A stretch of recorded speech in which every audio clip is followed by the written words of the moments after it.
video came out. I was at the graveyard. The video came out, NCBB sent me the video.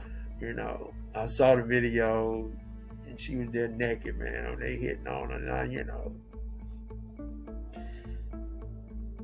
I just started crying out there at the funeral home because I was finding a place where I was going to bury her at so I could close the grave. And I told them, man, just send it. Send it viral, man, because people need to see this. They said it was alcohol poisoning, which I knew it wasn't no alcohol poisoning, man. Shanquella Robinson's dad reveals the horrifying moment that he saw her injured body after the American tourist was found dead in Mexico. On October 28th, Shanquella Robinson and her 6 college pals jetted out to Mexico's San Jose del Cabo resort for a week-long vacation in a high-end condo. The 25-year-old died 24 hours after they arrived. Miss Robinson's acquaintances brought her belongings to her distraught parents in Charlotte, North Carolina, and told them that she had died of alcohol poisoning. What you were told, and what made you question what you were told? Well, I received a call on Saturday saying that my daughter was sick and that she had alcohol poison. But her doctor had never arrived, so I don't know where they had got the alcohol poison. Bernard and Salamandra Robinson were understandably upset by the news. What actually happened to Shanquella Robinson? Be sure to watch to the end because we're going to reveal every single detail about this disturbing case. On the weekend, members of Shanquella Robinson's support network gathered in North Carolina to show solidarity and demand answers. The Million Youth March of Charlotte and Salisbury Teen Advisory Board organized the rally on behalf of Robinson on Saturday, which was held at Charlotte's Little Rock AME Zion Church and drew hundreds of people. When his daughter's body was found at the funeral home, Bernard Robinson, the victim's father, said, "When I saw it in that casket, and I saw the knot, the cut on her lip, I knew for a fact that they did some bodily harm to her." He further revealed his condition by saying that he stood there wailing like a baby. "Baby, Daddy will bring you justice," I said to her dead body. According to reports, Bernard said, "All I want is justice. I simply want the Mexican government and their consulate to put things right, because they crossed over there onto your territory and carried out their plan and returned here." The port town of San Jose del Cabo, located on the southernmost tip of Baja California, is a popular vacation destination that welcomes around 3 million tourists from all over the world each year.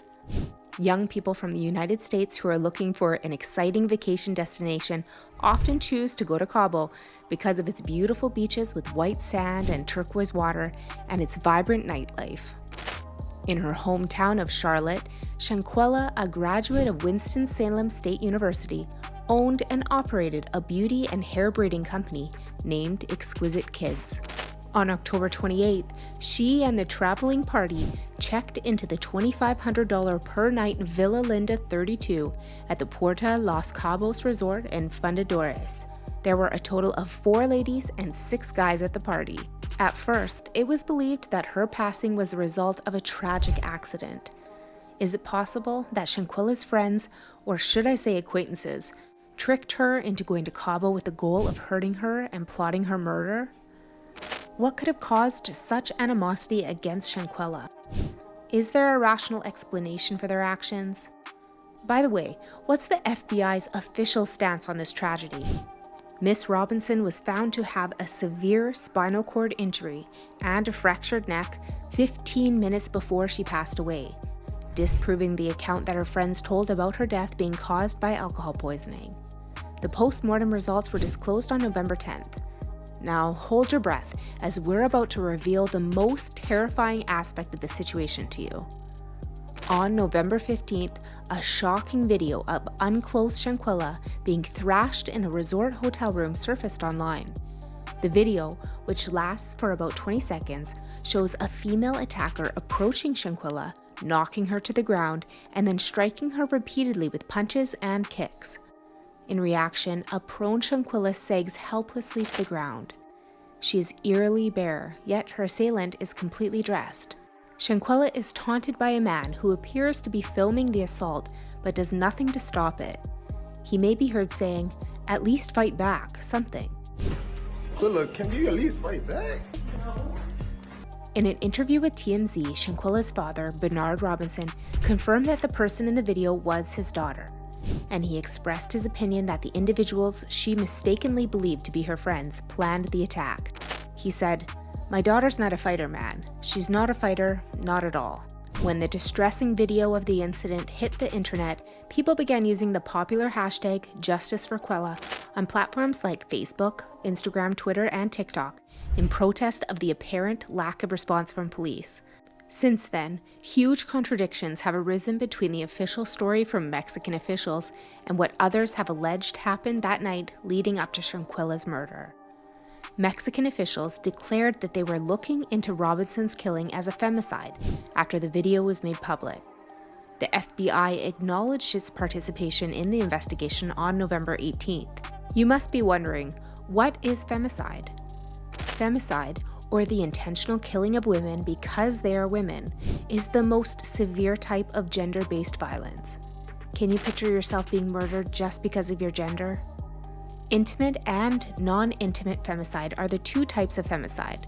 The former describes the murder of women by their present or past lovers, whereas the latter describes the murder of women by someone with whom they have no romantic contact.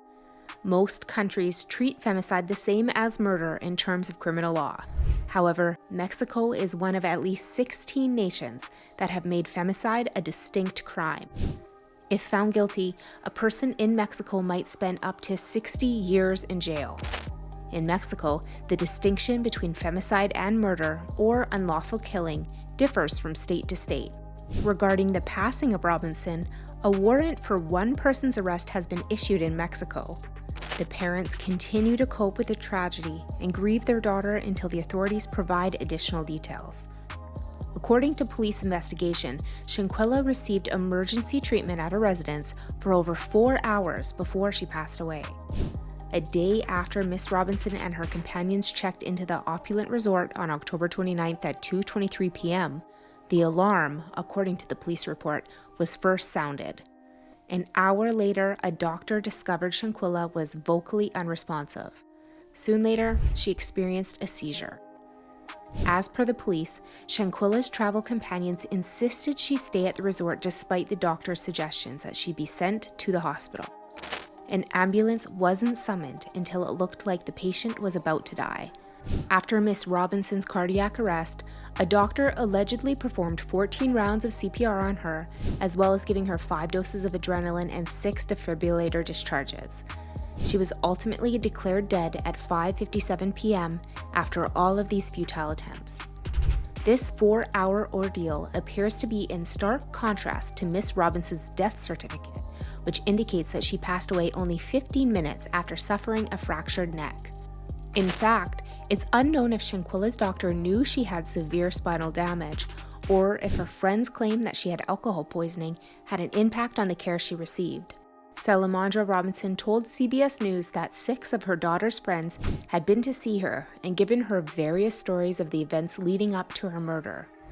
They said that the maid who discovered her daughter's body observed signs of alcohol poisoning. The fact that no one recounted the same narrative made her skeptical of their claims, she told CBS News. Miss Robinson stated that when her daughter's body was returned home on November 12th, it exhibited clear evidence of abuse and bruises. What's your stance on this whole situation? Will justice be served for this woman?